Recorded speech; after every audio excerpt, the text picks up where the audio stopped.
मैं कितना भी बड़ा पापी क्यों ना हूं, फर्क नहीं पड़ता कि मैंने पाप कितने किए।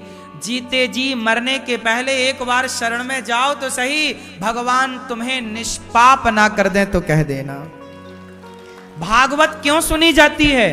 भागवत ही तो तुम्हें शरण में ले जाएंगी, इसलिए भागवत सुनो। देखो यहां आप लोग पहले भागवत सुन रहे हैं, पहले सत्संग कर रहे हैं, फिर सत्संग के बाद ही ना शरण में जाने की भावना बनेगी।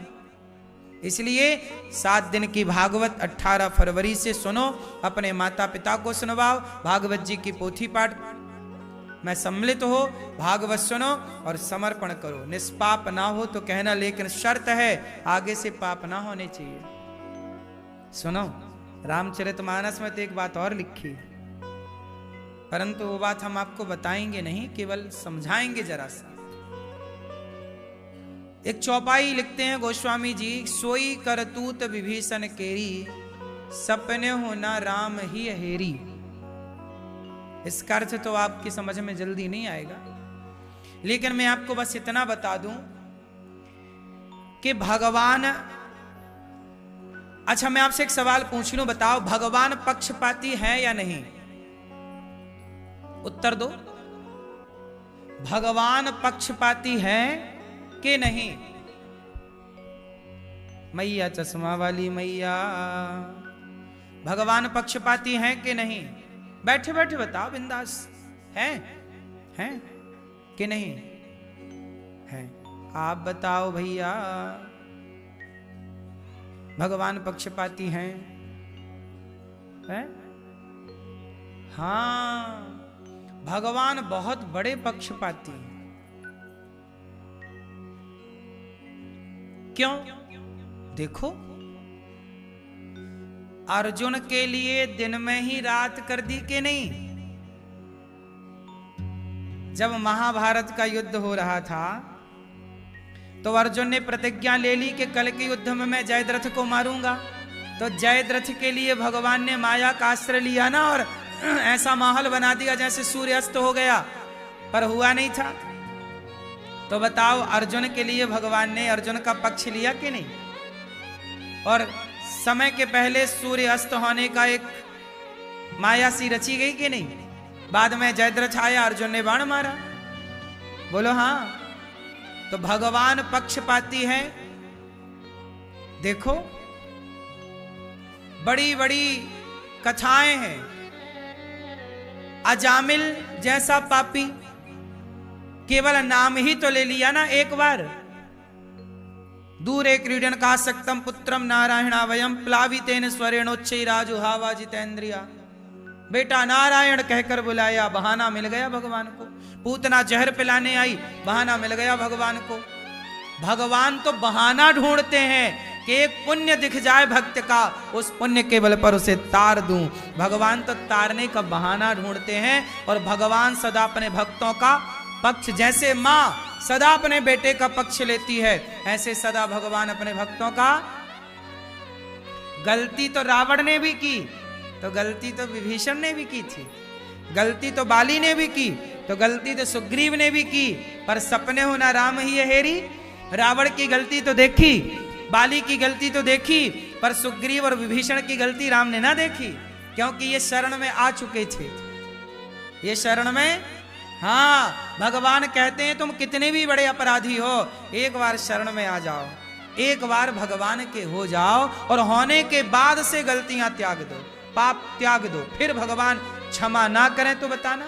बड़े बड़े वैश्याओं की कथाएं हम लोगों ने गुरुजनों से सुनी कि बड़ी पापनी वैश्याएं थी, पर गुरु चरणों में चली गई, आचार्य चरणों में चली गई, और वो वैश्याओं ने भगवान के शरण में जब गई तो भगवान ने उनके अपराध ना देखे, उन वैश्याओं का भी उद्धार कर दिया। पिंगला नाम की वैश्या की कथा भागवत जी में आती है। पिंगला कुरूर भका, 24 गुरु में दत्तात्रेय जी ने एक गुरु पिंगला को बनाया। पिंगला नाम की एक वैश्या, घंटा लटका दी बाहर, जो ज्यादा घंटे बजाएगा मेरा वो मोटा कस्टमर ग्राहक माना जाएगा। दत्तात्रेय जी निकले, उन्होंने खूब घंटे बजाए, गिन ना पाई, इंतजार करती रही, अब आएगा पुरुष, अब आएगा पुरुष, लेकिन आया कोई नहीं। तब आशा ही परमम दुखम नैरास्यम परमम सुखम। बढ़िया बात पिंगला ने कह दी, कह दिया कि जितना इंतजार मैंने किसी पुरुष का किया, इतना इंतजार परमात्मा का करती तो मेरा कल्याण हो जाता। उस दिन से उसने अपना समर्पण भगवान के चरणों में कर दिया और वो पिंगला नाम की वैश्या की को दत्तात्रेय जी ने गुरु बना लिया, समाज को सीख देने के लिए कि तुम कितने भी बड़े बिगड़े व्यक्ति हो, पापी हो, फर्क नहीं पड़ता, तुम पापी तो हो पर तुमने अपने पापों को अब परिवर्तित कर लिया। अब तुम पापी थे, तुम पहले पाप करते थे पर अब तो तुम पुण्यात्मा हो। थे ना हमारे पाप, थे ना, लेकिन हमने भगवान के चरणों में जब समर्पण किया तो भगवान ने उन पापों को, हाँ, सन्मुख हो ही जीव मोहि जबहि। फिर लिखा है, भगवान की वाणी है, न मे भक्त्या प्रणश्यति, मेरे भक्त का कभी पतन, हाँ। इसलिए भक्तों समर्पण, समर्पण करो भगवान के चरणों में, सरेंडर। हे प्रभु हम आपके हैं, फर्क नहीं पड़ता कि मैंने कितने पाप किए, आगे से ना करना बस। इसलिए कहता हूं ये दास अनिरुद्ध इसलिए सेवा में लगा हुआ है। मैंने पिछले जन्मों में खूब पाप किए हैं, पापी तो मैं अभी भी हूं, लेकिन उन पापों के कोई पुण्य बना होगा ये दास अनिरुद्ध से, जिस पुण्य के बल पर बिहारी जी ने इस वृंदावन धाम में बुलाकर बिठाया है। ये किसी ना किसी पुण्य का फल होगा, लेकिन जब पुण्य का फल मिला तो मैंने उसका दुरुपयोग नहीं किया। मुझे लगा कि तब पुण्य बना, अब ना बने तो अगला बिगड़ जाए। भाई कर्मणा जायते जंतु कर्मणैव विलीयते, सुखम दुखम भयम क्षेमम कर्मणैवाभिपद्यते। ये कर्म से सब सिस्टम चलता है। आपने कोई अच्छे पुण्य किए होंगे कि आपको बिहारी जी ने वृंदावन में बुला बिठाया है इतने दिनों के लिए, इतने घंटों के लिए। धाम मिला, धाम में कथा मिली, संतों का दरस परस मिल रहा है, ये तो आपका पुण्य है ना।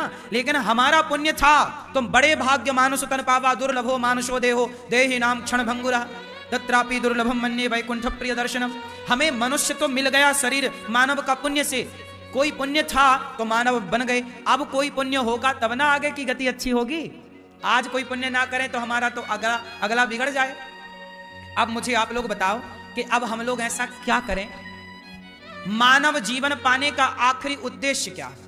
आप मनुष्य क्यों बने हो ये बताओ, काय के लिए बने हो? ईश्वर ने आपको मनुष्य क्यों बनाया है? कुत्ता बना दिया होता, गधा बना दिया होता, बिल्ली बना दी होती, फिरत सदा माया कर प्रेरा, माया की प्रेरणा से फिर रहा है व्यक्ति 84 लाख योनियों में, पुनरपि जननम पुनरपि मरणम पुनरपि जठरे पुनरपि जननी जठरे शयनम, बार बार जन्म मृत्यु का चक्र लगा रहा है। आपसे मैं सवाल कर रहा हूं कि बताओ भगवान ने आपको मनुष्य क्यों बनाया? आप किस उद्देश्य के लिए आए हो मनुष्य बनकर? हैं? सेवा ठीक है, आप बताओ। भगवान से जुड़ जाओ, ये भी ठीक है, आप बताओ भैया।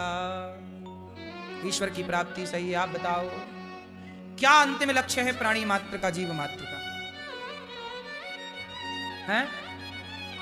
मोक्ष की प्राप्ति। सुनो, आप सब सही कह रहे हैं, गलत कोई नहीं कह रहा, लेकिन अंतिम जो उद्देश्य है मानव शरीर का, कबीर दास जी कहते हैं, चलती चक्की देख कर दिया कबीरा रोए और दो पाटन के बीच में साबुत बचाना।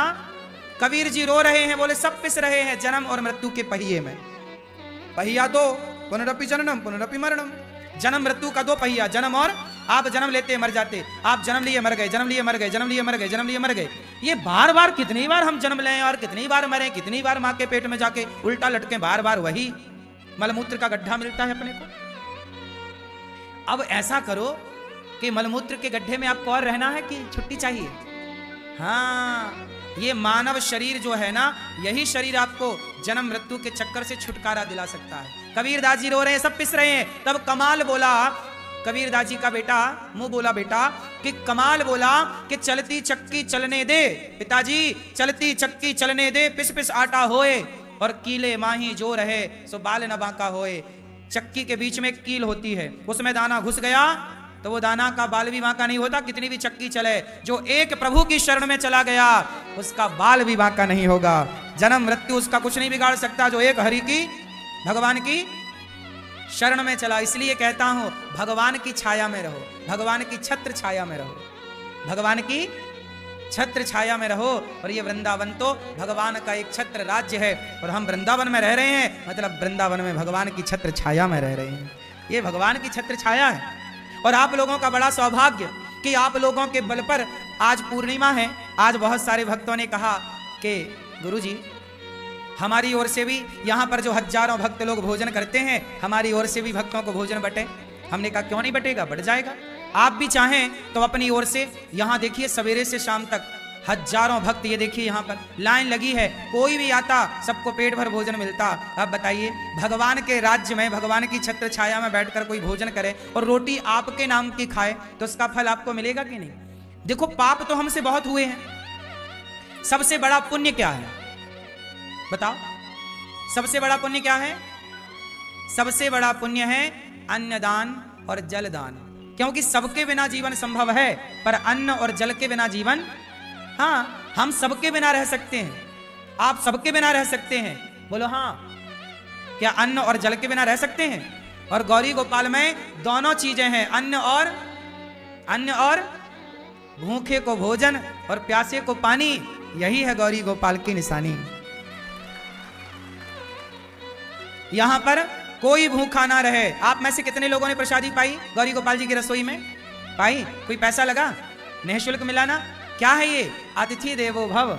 आप हमारे अतिथि हैं और इन अतिथियों के बीच में ना जाने कहां भगवान छिपकर बैठे हों और इस लाइन में ना जाने कौन सी जगह खड़े होकर भगवान भोजन ग्रहण कर रहे हों। भगवान डायरेक्ट थोड़ी खाते हैं। जैसे माँ खाती है तो बच्चे का पेट अपने आप भर जाता है, गर्भवती स्त्री माँ खाए तो गर्भ का बालक अपने आप उसके पेट में रस के रूप में पदार्थ चला जाता है, उस बच्चे को तृप्ति मिल जाती है। उसी तरह जब भक्त खाते हैं तो भगवान अपने आप तृप्त हो जाते हैं।